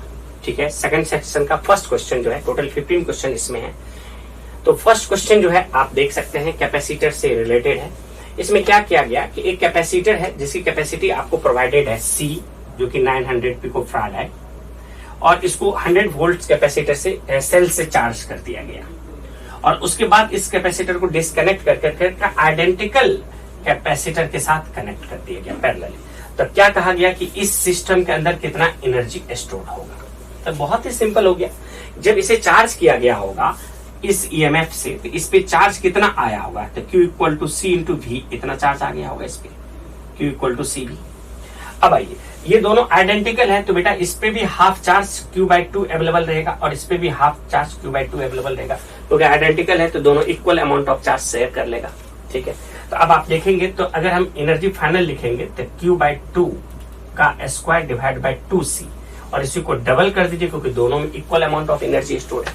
तो यहाँ पे अगर आप इसे करेंगे तो ये कैंसिल हो गया, तो U फाइनल सिस्टम में स्टोर होगा Q²/4C। Q की जगह पे कितना रख सकते हैं, तो CV रख सकते हैं, तो यहाँ हो जाएगा C²V² डिवाइड बाय 4C, एक C कैंसिल, तो CV²/4 हो गया। अब आपको C भी मालूम है, V भी मालूम है, 4 भी मालूम है, तो सारे वैल्यू रखिए। C का वैल्यू इतना दिया हुआ बेटा रख दीजिए, और V का वैल्यू आपको 100 वोल्ट दिया हुआ रखेंगे। जब आप रखेंगे तो आपको एप्रोप्रिएट ऑप्शन जो है वो 4th नंबर आपको मिल जाएगा, ये वैल्यू। ठीक है, अब आइए, अब अगर आप देखते हैं तो क्वेश्चन नंबर 37 ये लाइट से रिलेटेड है, और क्रिटिकल यानी कि TIR जिसको हम लोग कहते हैं टोटल इंटरनल रिफ्लेक्शन, उसी पे बेस्ड है ये सवाल। तो आप देख सकते हैं कि TIR पे कैसे सवाल पूछ लेते हैं। TIR का कंडीशन अगर मालूम हो तो लाइट जो है ट्रेवल करना चाहिए डेंसर मीडियम से रेयर मीडियम में। तो डेंसर मीडियम में डेफिनेटली लाइट का स्पीड क्या रहेगा, कम रहेगा। तो अगर आप देखेंगे तो यहाँ पे 1.5 × 10⁸ है मीटर पर सेकंड, ये डेंसर मीडियम है, इसको आप C1 कह सकते हैं। और यहाँ पे स्पीड है 2 × 10⁸ मीटर पर सेकंड, और ये आप C2 कह सकते हैं। तो आपका डेंसर से रेयर जब जाएगा तभी आपको क्रिटिकल एंगल डिफाइंड यहाँ पे होगा। तो इस मीडियम का रिफ्रैक्टिव इंडेक्स μ1 कह दीजिए और इसका μ2 कह दीजिए। तो क्रिटिकल एंगल कैसे हम लोग कैलकुलेट करेंगे, तो यही है हमारा IC। तो μ1 sine IC equal to μ2 sine 90 degree, क्योंकि एंगल ऑफ रिफ्रैक्टेड ये 90 डिग्री हो जाएगा। तो IC अगर आप देखोगे बेटा तो यहां से हो जाएगा साइन इनवर्स μ2/μ1। तो डेफिनेटली हम μ1 और μ2 को तो स्पीड से तो कनेक्ट करेंगे ही हम लोग। तो μ1 into speed of light equal to C0 होगा, और μ2 into speed of light equal to C0 होगा। इसका मतलब क्या हुआ कि इसमें से इसको डिवाइड कर दीजिए, तो μ2 divide by μ1 is equal to हो जाएगा C1 divide by C2, C1 divide by C2। तो आप यहाँ पे इसको डिवाइड कर दीजिए, तो ये रहा sine inverse μ2 C1 divide by C2 यानी 1.5 × 10⁸ डिवाइड बाय 2 × 10⁸। ये और ये कैंसिल हो गया। तो हम लोग IC क्रिटिकल एंगल लिख सकते हैं, तो साइन इनवर्स 3/4 को आप क्या कह सकते हैं, 0.75 कह सकते हैं। इट मीन्स ये रहा आपका साइन इनवर्स 0.75। थर्ड ऑप्शन आपका अप्रोप्रिएट है, उसको टिक लगाइए। ठीक है, तो सेक्शन बी का भी अगर देखा जाए तो बहुत स्ट्रांग पॉइंट नहीं है। सेक्शन बी भी आप देख सकते हैं कि बहुत स्ट्रेट फॉरवर्ड और सिंपल फॉर्म में पूछा जा रहा है। ठीक है, नेक्स्ट क्वेश्चन देखिए बेटा, ये 38 नंबर, ये LCR सर्किट का है, AC का, और कह रहा है कि आपको रिजोनेंस फ्रीक्वेंसी जो है वो V0 है, रिजोनेंस फ्रीक्वेंसी V0 है, और इस सोर्स का नेचुरल फ्रीक्वेंसी जो है वो V है। तो सबसे पहले तो नेचुरल फ्रीक्वेंसी बड़ी आप आराम से निकाल सकते हैं। कैसे निकाल सकते हैं नेचुरल फ्रीक्वेंसी, तो यहाँ पे ओमेगा इक्वल टू 100 है, तो 2 pi into nu equal to 100 कह सकते हैं। तो nu equal to 100 divide by 2 pi कर देंगे तो 50 बाय पाई हो गया। ठीक है, ये तो नेचुरल फ्रीक्वेंसी हो गई। ठीक है, सोर्स की। अब रेजोनेंस फ्रीक्वेंसी अगर हम न्यू नॉट लिखते हैं तो ये हो गया 1 by 2 pi root of L C. अब हमारे पास एल और सी दोनों का वैल्यू दिया हुआ है, एल भी दिया हुआ है 10 और सी दिया हुआ है 10 माइक्रोफैराड। अगर इन दोनों वैल्यू को यहाँ पे पुट कर दिया जाए तो वी नॉट का भी वैल्यू आ जाता है 100 by 2 pi means 50 by pi. मतलब रेजोनेंस फ्रीक्वेंसी और सोर्स की फ्रीक्वेंसी दोनों की वैल्यू क्या है, इक्वल है। तो इक्वल वाला ऑप्शन आप केवल देख रहे हैं, थर्ड नंबर आपका इक्वल वाला ऑप्शन है। और क्वेश्चन नंबर 39 कह रहा है कि ये एक्स को मेजर किया जा रहा है, इसको बहुत अच्छे तरीके से मेजर करना है। तो वाई हम वेरिएबल रेजिस्टेंस यूज कर रहे हैं और ये एक व्हीटस्टोन ब्रिज का सेटअप जनरेट है। तो P और Q का वैल्यू क्या होना चाहिए, P और Q का वैल्यू क्या होना चाहिए? तो नेचुरली देखा जाता है तो P बाय Q ये must be equal to X by Y होना चाहिए, ये वाला।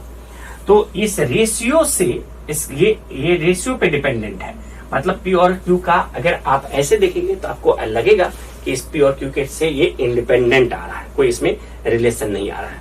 बट एक्सपेरिमेंटली अगर हम ऑब्जर्व करें चीजों को तो एक्सपेरिमेंटली देखा गया है ऐसा कि इसकी वैल्यू मोर एक्यूरेट अगर आपको फाइंड आउट करना है तो ये दोनों में को इक्वल लेना है। अगर आप एनसीईआरटी को फॉलो थोड़ा सा करें तो मीटर बेस वाले स्टेटमेंट में आप देखेंगे तो लिखा गया है कि मिडिल पॉइंट पे जब हम लाते हैं तो मिनिमम एरर हमको मिलता है, यानी कि मोर एक्यूरेट रिजल्ट मिलता है। मीन्स P और Q का वैल्यू मिनिमम होना चाहिए, स्मॉल होना चाहिए। ठीक है, दूसरी बात ये बराबर भी होनी चाहिए। ठीक है, तो वो कौन सा अप्रोप्रिएट ऑप्शन बन रहा है? तो हमारे पास थर्ड ऑप्शन जो है अप्रोप्रिएट बन रहा है कि should be approximately equal and small, that should be more appropriate. हालांकि इसमें फर्स्ट ऑप्शन भी आपको दिया हुआ है कि do not play any role, मतलब सिग्निफिकेंट फिगर पे कोई रोल प्ले नहीं होगा। बट एक्सपेरिमेंटली अगर चीजों को देखा जाए तो थर्ड मोर अप्रोप्रिएट ऑप्शन आपको दिख रहा है। यस, नेक्स्ट क्वेश्चन नंबर 40, ये प्रोजेक्टाइल का क्वेश्चन है बेटा।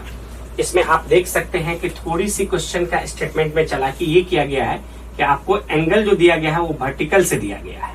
तो कह रहा है कि एक ऑब्जेक्ट को प्रोजेक्ट किया गया है वर्टिकल से 60 डिग्री एंगल पे, वर्टिकल से 60 डिग्री एंगल पे और 10 मीटर पर सेकंड से। तो बताइए इसका हाईएस्ट पॉइंट ऑफ ट्रेजेक्ट्री, मतलब हाईएस्ट पॉइंट पे इसकी वेलोसिटी कितनी होगी? तो हाईएस्ट पॉइंट पे वेलोसिटी इसका हॉरिजॉन्टल से अगर एंगल ये बेटा थीटा है तो 30 डिग्री होगी और यहाँ पे वेलोसिटी होता था u cos थीटा।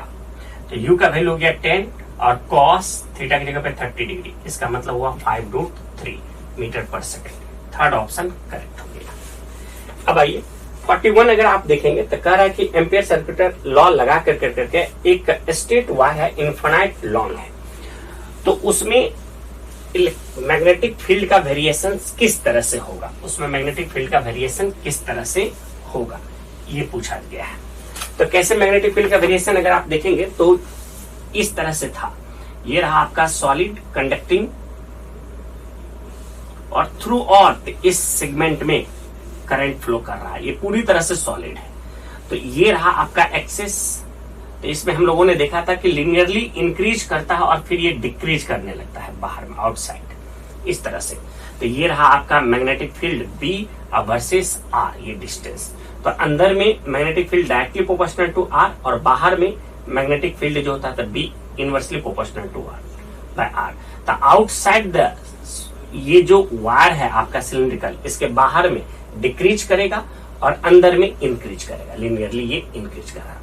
तो अप्रोप्रिएट ऑप्शन अगर आप देखेंगे तो आपका फोर्थ ऑप्शन जो हो जाएगा ये मोर अप्रोप्रिएट हो जाएगा। तो फोर्थ ऑप्शन आपका करेक्ट आंसर हो गया। अब अगर आप देखेंगे क्वेश्चन नंबर 42, ये एक डायपोल का क्वेश्चन है और जिसमें डायपोल में इलेक्ट्रिक फील्ड पूछा गया है कि क्या होगा। तो हम लोग अच्छी तरह से जानते हैं कि अगर हमारे पास एक डायपोल हो ये, तो इससे यहाँ पे R डिस्टेंस पे दो तरह के इलेक्ट्रिक फील्ड होते थे। एक रेडियली आउटवर्ड जिसको हम लोग ER कहते थे और इसका वैल्यू हो गया 2kp cos theta by RQ।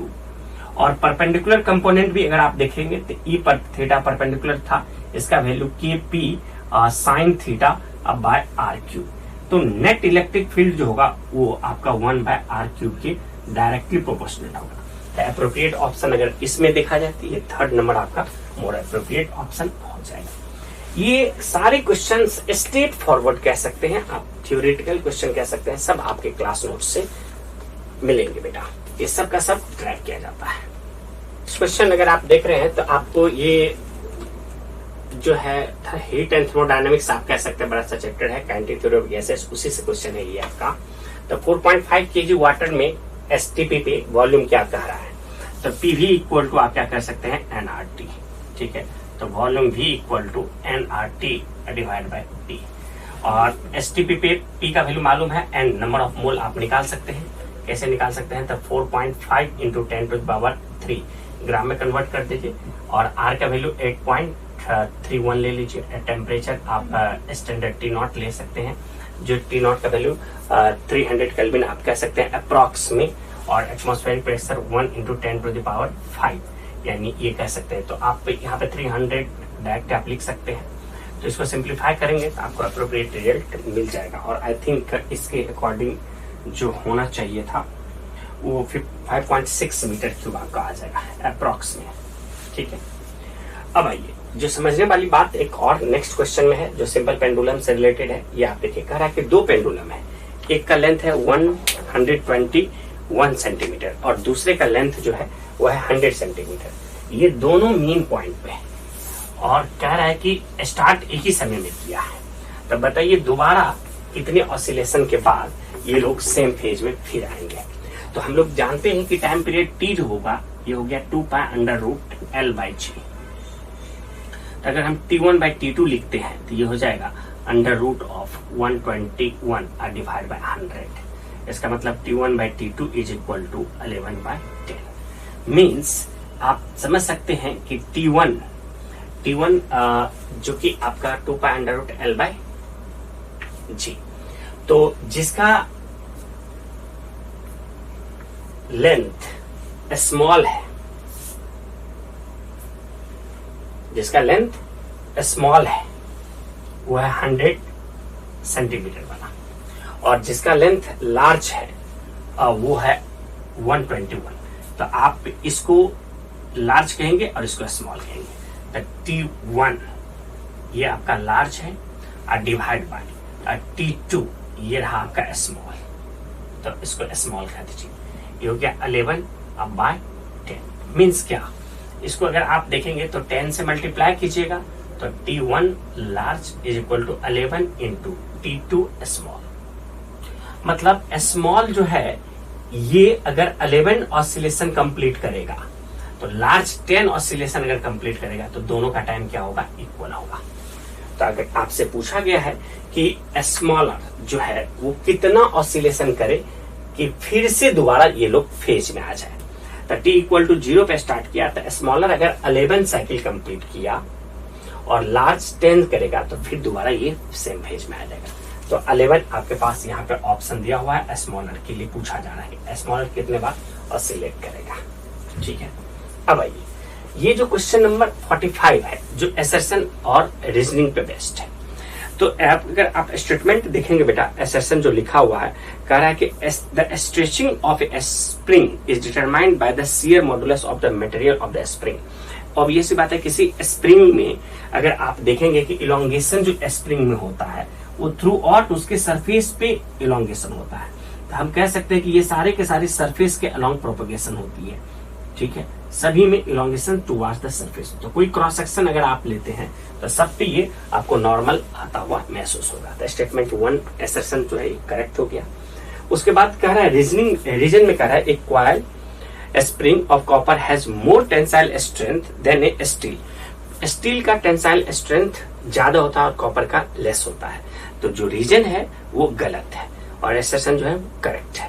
तो एप्रोप्रिएट ऑप्शन अगर आप देखेंगे तो 4th नंबर आपका एप्रोप्रिएट ऑप्शन हो जाएगा कि assertion is true but reason is false.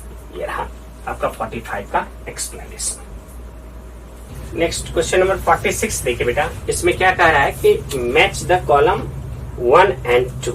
Unit and dimension का क्वेश्चन हुआ। ग्रेविटेशनल कांस्टेंट का डायमेंशन निकालना है। तो G इक्वल टू हो गया F/r² bye m1 into m2। ये हो गया। F का आप सभी लोग जानते हैं mLT-2, r² का L²। अब बाय m, एक m और एक m कैंसिल हो गया, तो ये हो गया m का पावर -1 L3 t-2, ये रहा। तो फर्स्ट a का जो है इसको करेक्ट मैच कौन कर रहा है, 2 कर रहा है। और ये तो ग्रेविटेशनल पोटेंशियल एनर्जी है, तो एनर्जी का कोई भी एनर्जी क्यों ना हो, डायमेंशन तो एक ही होना है, तो इसका तो डायमेंशन mL²t-2 ये रह गया, ठीक है। अब ग्रेविटेशनल पोटेंशियल का तो ऑब्वियस ही बात है, ग्रेविटेशनल पोटेंशियल में हम लोग क्या करते हैं कि ग्रेविटेशनल पोटेंशियल के लिए ग्रेविटेशनल पोटेंशियल एनर्जी में मास से डिवाइड कर देंगे, यानी कि V = U/m कर देंगे।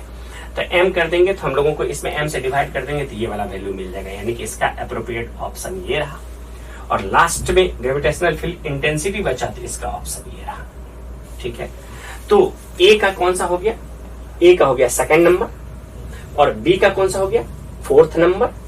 तो a का आपका सेकंड और b का फोर्थ, और c का अगर आप देख रहे हैं तो c का फर्स्ट, और d का आप देख रहे हैं तो d का लास्ट जो है थर्ड नंबर। और ये ऑप्शन आपका करेक्ट मैच जो कर रहा है वो अगर आप देखेंगे तो थर्ड नंबर आपका करेक्ट, तो इससे आप क्लियर हो चुके कि थर्ड नंबर आपका हो चुका, ठीक है। So simple. अब कह रहा है कि यहाँ पे न्यूक्लियस जो है एक बड़ा वो ब्रेक हुआ है, 2 पार्ट में है, और उसके मास नंबर जो दिया हुआ है 125 और 64 दिया हुआ है।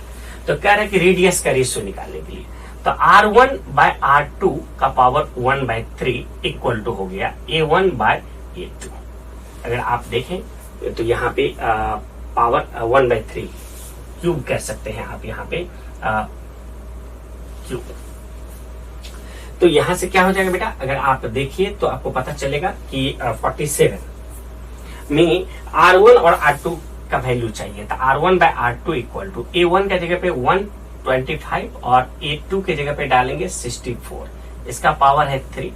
तो इसको लिख सकते हैं हम लोग, R1/R2 को क्या लिख सकते हैं, लिख सकते हैं 5/4 का पावर क्यूब और इंटू 1/3, ये और ये कैंसिल, तो कितना हो गया R1/R2 का रेशियो, ये हो गया 5/4।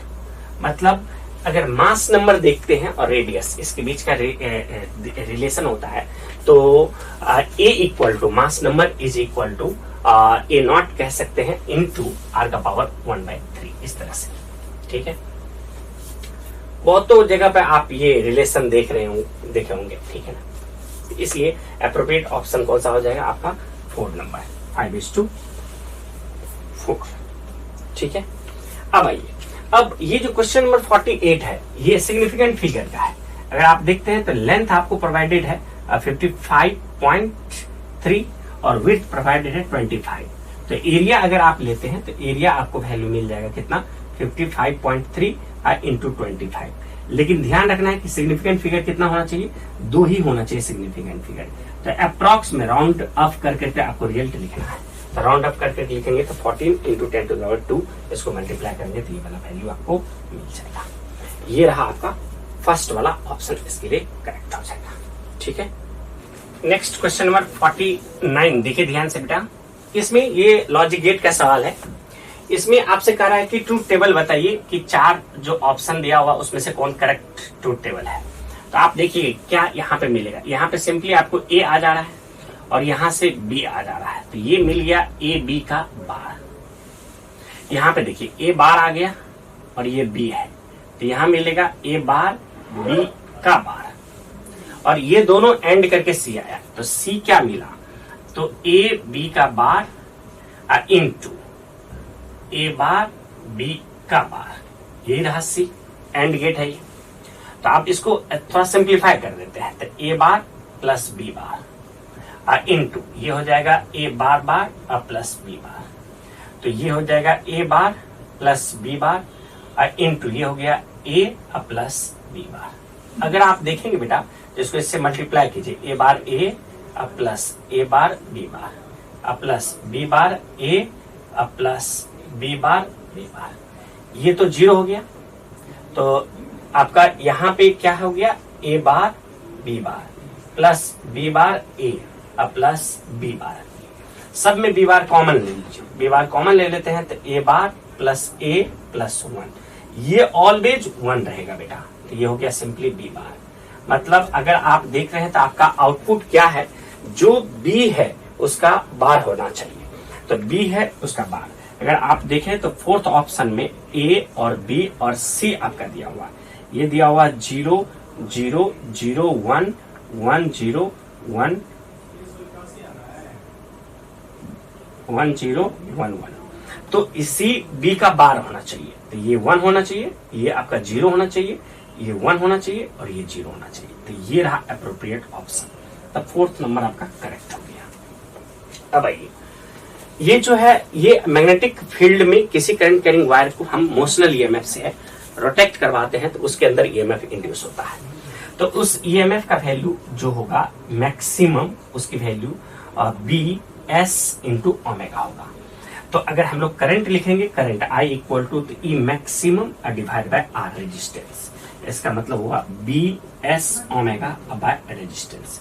अगर आप देखें तो आपको मैग्नेटिक फील्ड ऑलरेडी प्रोवाइडेड है, ये आपका बी का वैल्यू दिया हुआ है, और एस एरिया अगर आप देखें तो रेडियस आपको मालूम है, तो रेडियस आपको मालूम है और यहाँ पे नंबर ऑफ टर्न है 1000, तो आप क्या कर देंगे, इसमें n से मल्टीप्लाई कर देंगे तो उतना आपका ईएमएफ जनरेट हो जाएगा। तो n is equal to how much 1000, s area जिसको हम लोग कह रहे हैं वो हो गया आपका पाई आर स्क्वायर, मतलब पाई और आर रेडियस हो गया 10, तो 10 का स्क्वायर कर दीजिए बेटा। और ओमेगा आपको दिया हुआ है कि इसको रोटेक्ट करवाया जा रहा है 2 रेडियन से, तो ओमेगा इक्वल टू 2 दिया हुआ है। और रेजिस्टेंस भी आपको प्रोवाइडेड है, रेजिस्टेंस कितना है, तो ये है 12.56। ये सारे वैल्यू को इसमें पुट करेंगे तो हम लोगों को करंट आई मिलेगा 1000, B equal to 2 into 10 to the minus 5, S area pi into 10 का स्क्वायर और omega 2 divide by total resistance जो कि हो गया 12.56।